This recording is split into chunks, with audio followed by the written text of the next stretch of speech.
मन्नत के पास विक्रांत आता है। उसका चेहरा चिंताओं से भरा हुआ होता है। उसकी आंखों में वह बेचैनी साफ झलक रही होती है जो इस पूरे समय से उसे परेशान कर रही थी।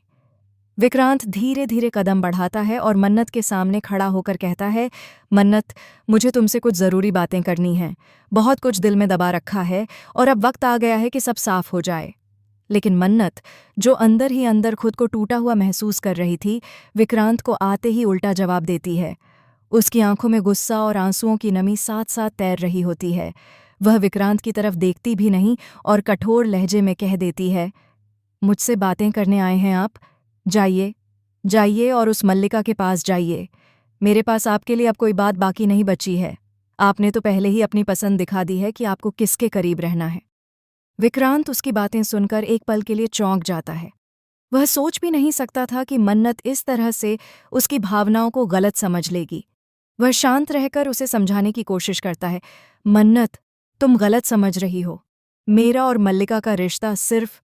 लेकिन मन्नत बीच में ही उसे टोक देती है। उसका गुस्सा अब और तेज हो चुका था। वह कहती है, कृपया विक्रांत जी, मुझे और सफाई मत दीजिए। हर बार आपके पास कोई न कोई बहाना होता है।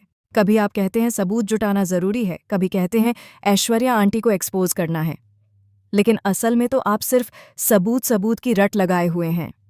क्या आपको लगता है कि मैं इतनी बेवकूफ़ हूं कि आपकी हर बात पर आंख मूंद कर विश्वास कर लूं? जाइए, मुझे अकेला छोड़ दीजिए। विक्रांत की आंखों में अब नाराजगी और दुख दोनों भर जाते हैं। वह कहता है, मन्नत, अगर हम लोग सबूत नहीं जुटाएंगे तो कौन विश्वास करेगा कि ऐश्वर्या आंटी ने दादू को मारा है? सिर्फ इल्ज़ाम लगाने से सच्चाई साबित नहीं होती। और तुम जानती हो कि ऐश्वर्या कितनी चालाक है। अगर हमें उसके खिलाफ खड़े होना है तो हमें मजबूत सबूत चाहिए, वरना पूरी दुनिया हमें ही गलत समझेगी। मन्नत उसके शब्दों को सुन तो लेती है, लेकिन उसका दिल आज मानने को तैयार नहीं था। उसकी आंखों के सामने बार बार वही पल घूम जाता है जब विक्रांत मल्लिका के बेहद करीब चला गया था। उसके चेहरे पर उदासी और जलन साफ दिख रही थी। वह खुद से कहती है, क्यों हर बार मेरे सामने वही तस्वीर आ जाती है? क्यों मुझे लगता है कि विक्रांत का दिल अब मेरे लिए नहीं धड़कता? क्यों लगता है कि वह मुझसे दूर होता जा रहा है? इधर विक्रांत भी खुद को असहाय महसूस कर रहा था। वह मन्नत को समझाना चाहता था, लेकिन उसके और मन्नत के बीच दीवारें खड़ी हो चुकी थीं। उसी समय दूसरी ओर मल्ला अपने लंदन जाने की तैयारियों में व्यस्त होती है। पूरे घर में रौनक का माहौल होता है। फैमिली वाले उसे विदा करने के लिए इकट्ठा होते हैं। कोई उसे गले लगा रहा होता है तो कोई उसके लिए शुभकामनाएं दे रहा होता है। मल्ला भी सबको प्यार से गले लगाती है और कहती है, मैं जल्दी ही लौट आऊंगी, आप सबका ध्यान रखिएगा। तभी विक्रांत की मां नीतू आगे बढ़ती हैं। उनके चेहरे पर चिंता झलक रही होती है। वह मल्ला से कहती हैं, बेटा, सब सामान चेक कर लिया है ना?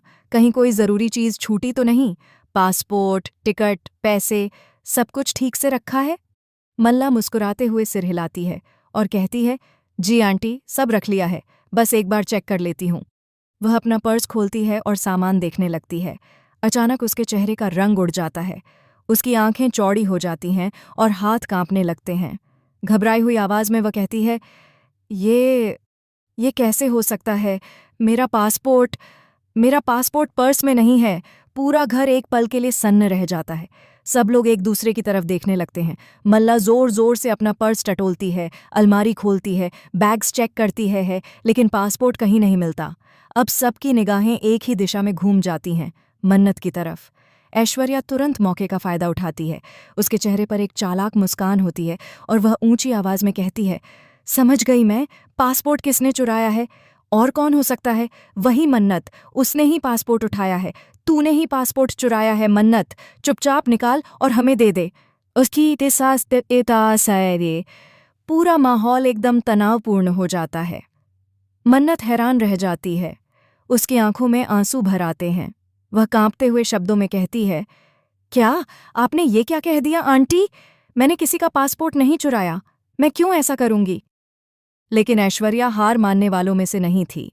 वह और भी ज्यादा नाटक करते हुए कहती है, ओह, तो अब तू मासूम बन रही है।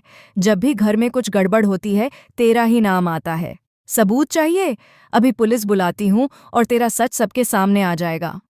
यह सुनकर पूरा परिवार उलझन में पड़ जाता है।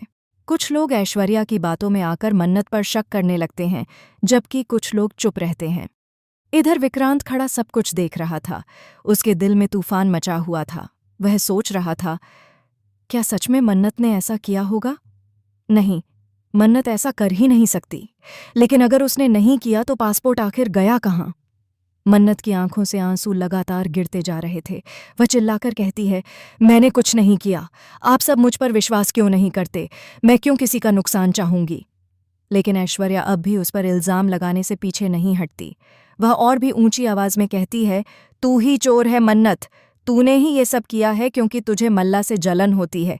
तू चाहती है कि मल्ला लंदन न जा पाए, इसलिए तूने उसका पासपोर्ट गायब किया। अब पूरा घर 2 हिस्सों में बंट जाता है। एक तरफ ऐश्वर्या और उसके साथ खड़े लोग जो मन्नत पर शक कर रहे